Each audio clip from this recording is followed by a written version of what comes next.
Let's take a look at the Husqvarna K770 power cutter. Right out of the box, this saw is ready to go to work. A lot of new features to be excited about in the Husqvarna K770. First and foremost is the new 3-bolt cutting arm.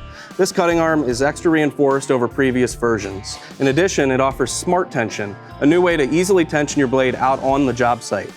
This system also comes with a new and improved belt and a cooling system in the clutch to give you long life and high performance. On the other side of the saw, we've got a DuraStarter built into the starting system to give you long life in your starter and your recoil. The Husqvarna K770 also comes pre-configured for the installation of Husqvarna fleet sensors. And it's easy as removing the air filter cover and installing a sensor in the pre-configured location on the cover.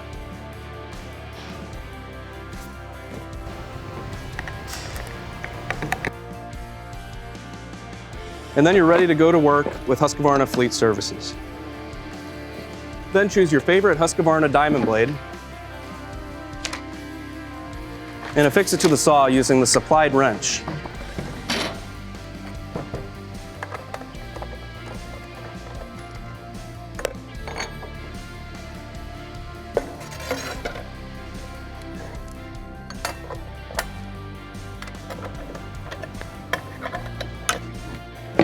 Then fill the saw with Husqvarna premix fuel and you're ready to go to work.